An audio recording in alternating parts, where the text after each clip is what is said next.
जब आप अंग्रेजी सीखने की सोचते हो तो मैं एक बात बता दूं, मान के चलो कि आप सीखने की शुरुआत करना चाहते हो, सीख रहे हो या फिर कुछ हद तक दूरी आपने तय कर ली है। पर एक चीज जो आपको अपने दिमाग में कंसिस्टेंट रखनी चाहिए, यानी कि आपको बिल्कुल अपने दिमाग में इसको बिठा के चलना चाहिए कि अंग्रेजी सीखने का, अंग्रेजी बोलने का, अंग्रेजी सुन करके समझने का एक बहुत अहम हिस्सा होता है सवाल। सवालों का आदान प्रदान, चाहे आप सवाल पूछना चाहें, चाहे कोई आपसे पूछे और आप जवाब समझ करके सवाल को जवाब देना चाहे, तो ये जो है बहुत कॉमन आपको एक मिलेगा हिस्सा लैंग्वेज लर्निंग जब आप करते हैं। क्योंकि अंग्रेजी एक भाषा है, आप भाषा सीख रहे हैं, तो ये जरूरी है कि आप सवालों को पूछना, उनको समझना और उनका जवाब देना भी जानें। भाई अंग्रेजी सीखने से आप जवाब देना सीख तो जाओगे, पर अंग्रेजी में सवाल कर पाना या सामने वाले के सवाल को समझ पाना, ये बहुत जरूरी होता है। आज की क्लास उसी के ऊपर होने वाली है, सो चलिए क्लास को शुरू करते हैं। और सबसे पहले हम लोग सीखते हैं कि क्या आप कुछ एक ऐसे शब्द हमारे पास इंग्लिश में ऐसे भी हैं जिनका इस्तेमाल आपको ऐसे देख के तो नहीं लगता होगा कि सवाल पूछने के लिए कर सकते हैं, बट उनका इस्तेमाल आप सवाल पूछने के लिए कर सकते हैं। उनमें से एक शब्द है डू।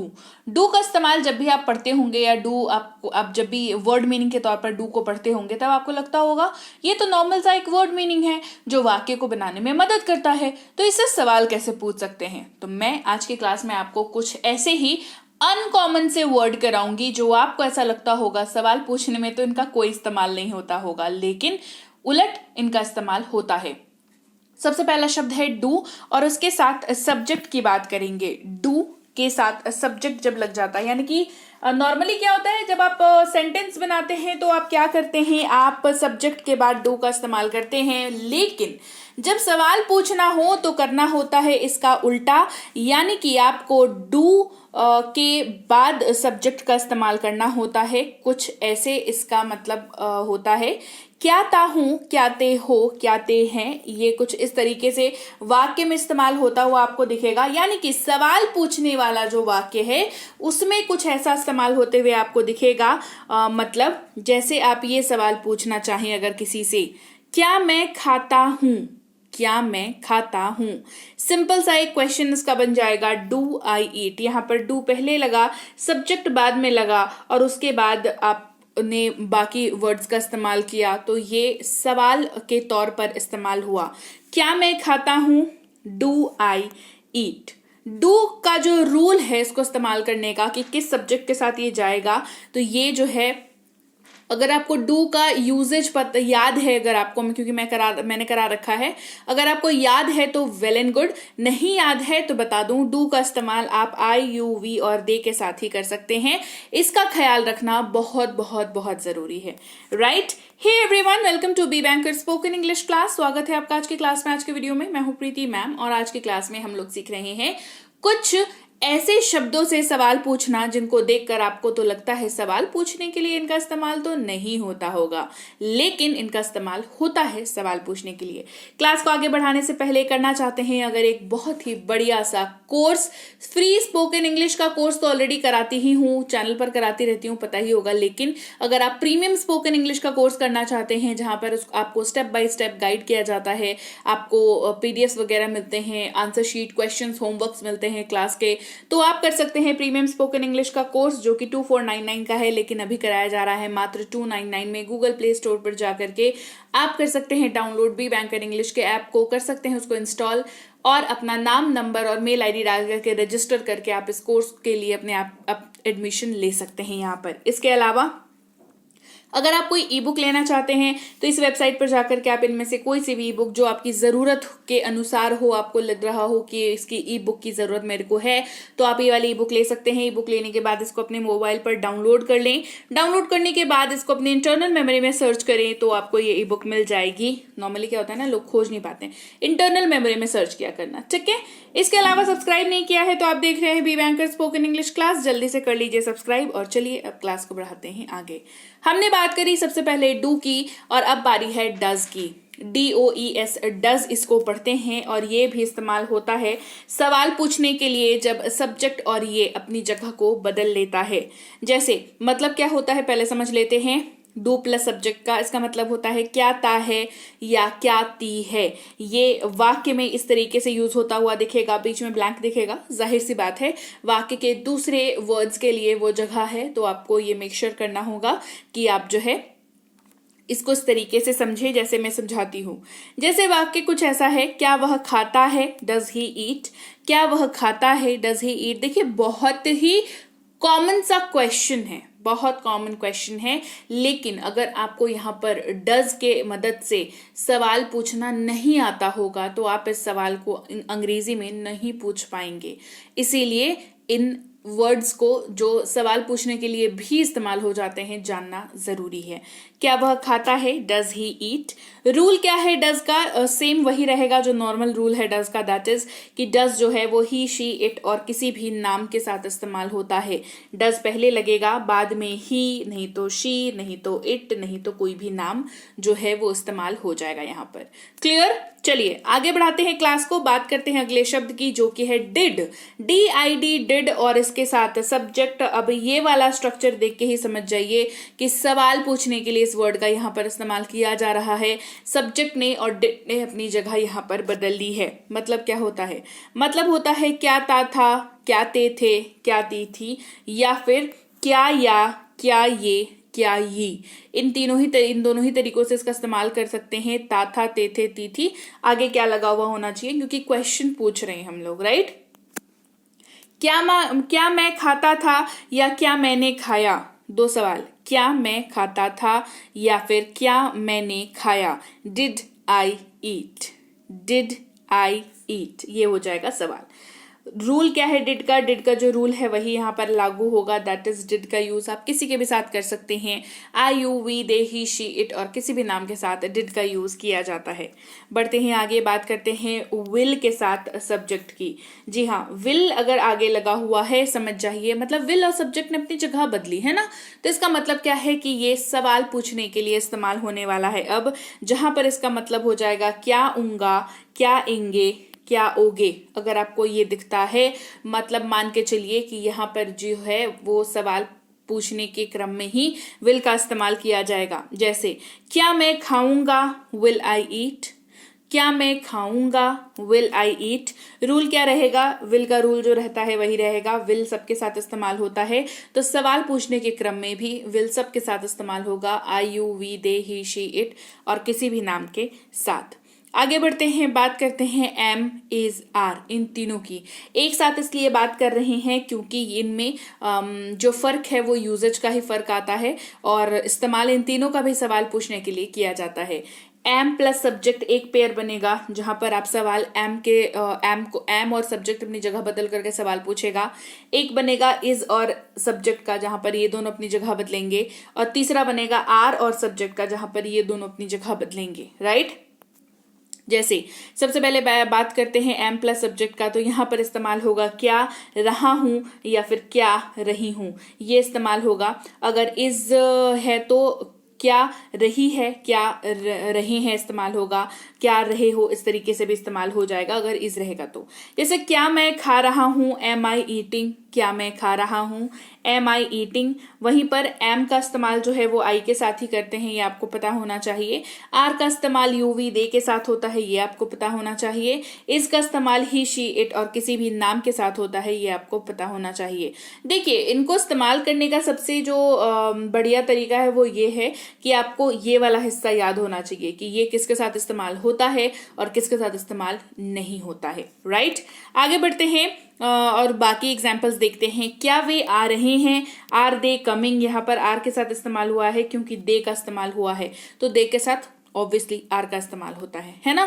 क्या वे आ रहे हैं, आर दे कमिंग। क्या वे आ रहे हैं, आर दे कमिंग। क्या वह जा रहा है, इज ही गोइंग। यहाँ पर इज और ही का इस्तेमाल हो रहा है। क्या वह जा रहा है, इज ही गोइंग। बढ़ते हैं आगे और अगेन एक क्विक सा रिवीजन। एम का इस्तेमाल आई के साथ, आर का इस्तेमाल यू, वी, दे के साथ, इज का इस्तेमाल ही, शी, इट और किसी भी नाम के साथ। अगला है वॉज और वर और उसके साथ सब्जेक्ट का इस्तेमाल। अगेन इनका यूजेज थोड़ा ही सा डिफरेंट होता है, इसी वजह से इनको साथ में आप पढ़ सकते हैं। वॉज एक पेयर बनेगा वॉज और सब्जेक्ट का, एक पेयर बनेगा वर और सब्जेक्ट का। मतलब एक बार वॉज और सब्जेक्ट अपनी जगह चेंज करेगा, एक बार वर और सब्जेक्ट अपनी जगह चेंज करेगा। क्या रहा था, क्या रहे थे, क्या रही थी, ये हिंदी में आपको दिखेगा या फिर आप इस्तेमाल कर रहे होंगे तो इंग्लिश में आपको वॉज नहीं तो वर का यूज करना पड़ेगा। कहाँ कब किसका यूज होगा ये चलिए मैं आगे आपको बता रही हूँ। अगर आप इस्तेमाल कर रहे हो रहा था या रही थी, क्या मैं खा रहा था, वॉज आई ईटिंग, तो वॉज का यूज करेंगे। क्या मैं खा रहा था, was I eating. Again was का इस्तेमाल आप आई, ही, शी, इट और किसी भी नाम के साथ करते हैं, ये आपको याद रखना पड़ेगा। मतलब ये एक चीज है जो आपको याद रखनी पड़ेगी, क्योंकि नहीं तो फिर आप गलत यूज करोगे। ओके वर का इस्तेमाल आप यू वी दे के साथ करते हैं, ये याद रखिएगा। वर का एग्जाम्पल देख लीजिए। क्या वे पढ़ रहे थे, वर दे स्टडिंग। क्या वे पढ़ रहे थे, वर दे स्टडिंग। अब बात करते हैं विल सब्जेक्ट बी। अगर आप इसको समझिए तो ये विल बी का यूजेज है, लेकिन विल सब्जेक्ट और बी जो है यहाँ इन्होंने तीनों ने अपनी जगह स्विच की है, चेंज की है, ताकि इनका इस्तेमाल सवाल पूछने के लिए किया जा सके। जैसे क्या रहा होगा, क्या रहे होंगे, क्या रही होगी, ये इसका मतलब होगा वाक्य में। जो सवाल पूछने के लिए जो वाक्य बना रहे हैं उस वाक्य में आप अगर क्या रहा होगा, क्या रहे होंगे, क्या रही होगी का इस्तेमाल कर रहे हो तो आपको इंग्लिश में विल सब्जेक्ट बी इन तीनों का इस्तेमाल करना पड़ेगा और ये कुछ ऐसा बनेगा। क्या मैं खा रहा हूंगा, विल आई बी ईटिंग। क्या मैं खा रहा हूंगा, will I be eating. Again will be का इस्तेमाल क्योंकि सबके साथ होता है तो आप यहाँ पर भी विल सब्जेक्ट बी का इस्तेमाल भी सबके साथ करेंगे। I, you, we, they, he, she, it और किसी भी नाम के साथ आप इनका इस्तेमाल कर सकते हैं। राइट तो चलिए भाई, ये थी आज की क्लास जहां पर हमने सीखा कुछ ऐसे शब्दों का इस्तेमाल जिनको नॉर्मली हम लोग वाक्य बनाने में यूज करते हैं, लेकिन सवाल पूछने के क्रम में भी इनका इस्तेमाल काफी ज्यादा इंपॉर्टेंट हो जाता है, काफी इंपॉर्टेंस ये रखता है। तो आपको इनका इस्तेमाल सवाल पूछने के तौर पर भी आना चाहिए। तो क्लास कैसी लगी कमेंट करके मुझे जरूर बताएं। क्लास बढ़िया लगी है क्लास को लाइक करें, क्लास को शेयर करें। चैनल को सब्सक्राइब नहीं किया है तो जल्दी से कर लीजिए। और इसके साथ मैं बता दूं, ऐप को जब आप इंस्टॉल कर लेंगे अपनी फोन पर और ऐप को जब आप ओपन करेंगे तो आपको सबसे पहले वहां पर दो ऑप्शन दिखेगा। एक दिखेगा लॉगिन, दूसरा दिखेगा रजिस्टर नाउ। आपको सबसे पहले रजिस्टर नाउ पर क्लिक करना है, उसके बाद अपना नाम, अपना मोबाइल नंबर, अपना ईमेल आईडी डालना है और एक 6 डिजिट का पासवर्ड सेट करना है जो कि 1 2 3 4 5 6 बहुत ही आसान सा पासवर्ड रखिएगा। फिर आपको रजिस्टर बटन पर क्लिक कर लेना है। उसके बाद आपको कोर्सेज ढूंढना है। कोर्सेज मिल जाने के बाद आपको रिकॉर्डेड क्लास पर क्लिक करना है। उसके बाद आपके पास ये पेज खुलेगा, इसमें आपको व्यू नाउ को क्लिक करना है।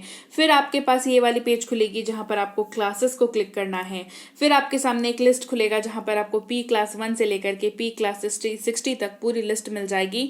आप और हर क्लास जो है वो अनलॉक नाउ दिखेगी। आपको क्लास 1 के अनलॉक नाउ पर क्लिक करना है। उसके बाद यहाँ पर कूपन पर क्लिक करना है। फिर आपको सब्सक्राइब पर क्लिक करना है। फिर आप इस पेज पर पहुंच जाओगे जहां पर आपको 299 की पेमेंट करनी है। उसका वहां पर आप फोन पे, Google Pay, Paytm, MobiKwik, FreeCharge, credit card, debit card, net banking किसी भी प्रोसेस का इस्तेमाल करके आप यहाँ पर पेमेंट कर सकते हैं।